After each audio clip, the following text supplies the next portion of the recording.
নমস্কার, স্যান্দন টিভির পর্দায় রয়েছে আমি দীপান্বিতা। চোখ রাখবো প্রাইম নিউজে।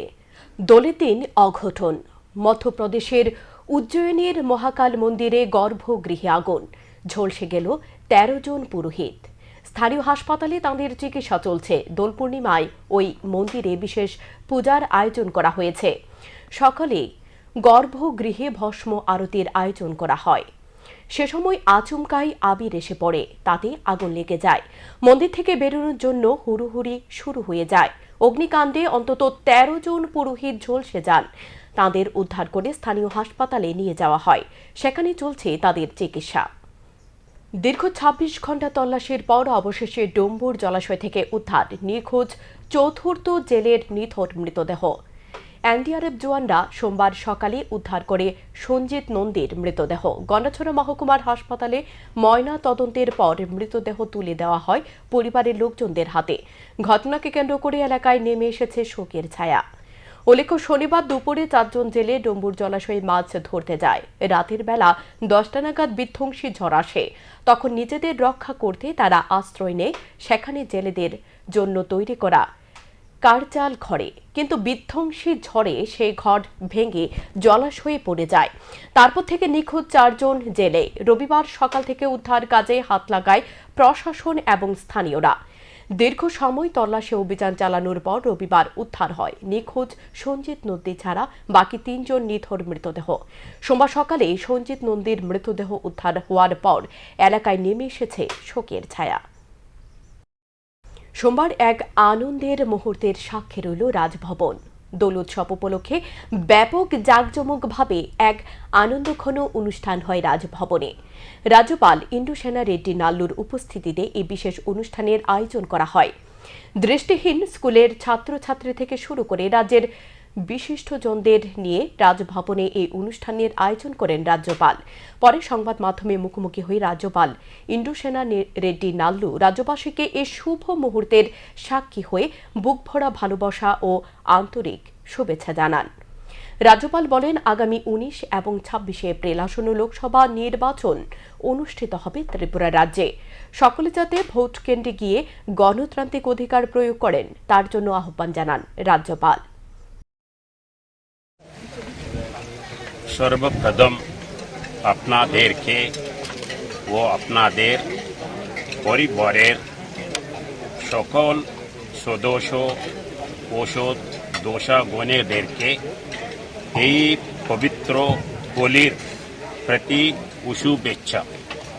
त्रिपुरा के आम पब्लिक होली मना रहे, उन सब लोगों को मैं शुभकामनाएं देता हूं।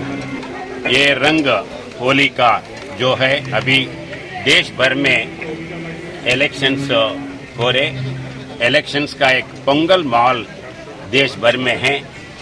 और आप आज जो रंग है, यही रंग त्रिपुरा में 26th 19th 2 दिन इलेक्शन है।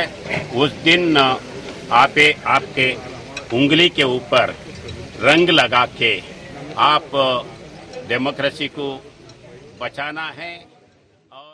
इंडिया জোটকে অশুভ জোট বলেন মুখ্যমন্ত্রী ডক্টর মানিক সাহা। সোমবার ৪ বরজলা বিধানসভা কেন্দ্রের পশ্চিম ত্রিপুরা আসনে মনোনীত বিজেপি প্রার্থী বিপ্লব কুমার দেবের সমর্থনে মত বিনিময় সভায় একথা বলেন তিনি। ইন্ডিয়া জোট এখন ইন্ডি হয়ে গেছে, কারণ একজন ইতিমধ্যে জেলে চলে গেছেন।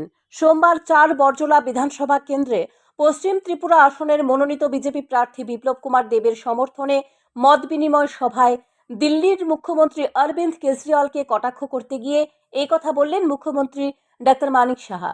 মুখ্যমন্ত্রী বলেন, তাদের এই অশুভ জোট মানুষ মেনে নেবে না। রাজ্যের নেতৃত্বদের বিধানসভায় জিজ্ঞাসা করা হয়, তারা উপরে গিয়ে কি জবাব দেবে। কংগ্রেসের ৩ বিধায়ক এর কোনো জবাব দিতে পারেননি। মুখ্যমন্ত্রী বলেন, নরেন্দ্র মোদীর নেতৃত্বে গত 10 বছরে দেশে উন্নয়ন হয়েছে। 2014 সালের আগে দেশ থাকবে কিনা সে বিষয়ে নিশ্চয়তা ছিল না, কিন্তু 2014 সালের পর দেশের চেহারা বদলে গেছে নরেন্দ্র মোদীর সরকারের আমলে। প্রধানমন্ত্রী নরেন্দ্র মোদী দেশকে সুরক্ষিত করার পাশাপাশি ইনফ্রাস্ট্রাকচারের দিকে গুরুত্ব দিয়েছেন, যাতে কর্মসংস্থানের ব্যবস্থা হয়। মুখ্যমন্ত্রী আরও বলেন, ত্রিপুরা রাজ্যে বিরোধীরা আইন শৃঙ্খলা নিয়ে নানা সময়ে অভিযোগ তুলে, কিন্তু বিগত বছর ত্রিপুরা রাজ্য আইন শৃঙ্খলার দিকে নিচের দিক থেকে পঞ্চম স্থানে ছিল, বর্তমানে তৃতীয় স্থানে রয়েছে। 28টি রাজ্যের মধ্যে ত্রিপুরার আইন শৃঙ্খলা অত্যন্ত ভালো পর্যায়ে রয়েছে। এটা রাজ্য সরকারের বক্তব্য নয়, সারা দেশের রিপোর্ট এই কথাই বলছে। তবে মাঝে মধ্যে ত্রিপুরায় দু একটি ঘটনা সংগঠিত হয়, তাদের জন্য পুলিশ প্রশাসন রয়েছে, দলমত নির্বিশেষে পুলিশ আইনত ব্যবস্থা গ্রহণ করে। এই ঘটনাগুলি সংগঠিত না হলে পুলিশের প্রয়োজন হতো না বলে জানান মুখ্যমন্ত্রী। আর একটা অশুভ জোট এখন ইন্ডিয়া নাম দিয়েছে, INDIA, ইন্ডিয়া তো নেই, এর চলে গেছে এলাকায় ইন্ডি হয়েছে। এর মধ্যে একজন তো জেলে ঢুকে গেছে। আস্তে আস্তে করে সমস্ত অক্ষরগুলো শেষ পর্যন্ত আইয়ে গিয়ে দাঁড়াবে, এতটুকু আমি নিশ্চিত। তো এই অশুভ জোটের বিরুদ্ধে আমরা যখন আগে তো বলতো যে আমাদের জোট কংগ্রেস এবং CPM এর জোটে প্রার্থী, এখন যখন আমরা বললাম তোমরা কি করে এই ধরনের একটা জোট করলে, যাদের হাতে এখনো রক্তের দাগ শুকোয়নি। আয়োজিত মত বিনিময় সভায় এদিন এছাড়াও উপস্থিত ছিলেন এলাকার প্রাক্তন বিধায়ক ডাক্তার দিলীপ দাস সহ সংগঠনের অন্যান্য নেতৃত্ব। এদিন মত বিনিময় সভা শেষে এক যোগদান সভার আয়োজন করা হয়। শান্তন টিভি। দোল পূর্ণিমায় চৈতন্য মহাপ্রভুর 538তম আবির্ভাব দিবস সোমবার পালন করা হয় বিশ্বজুড়ে। আগরতলার ইস্কন মন্দিরে এদিন এই উৎসবকে কেন্দ্র করে ব্যাপক ভক্ত সমাগম ঘটে। ত্রিপুরা রাজ্যের বিভিন্ন প্রান্ত থেকে ভক্তরা এখানে সমাগম ঘটায়। ভক্তরা এদিন হরিনাম সংকীর্তন করেন।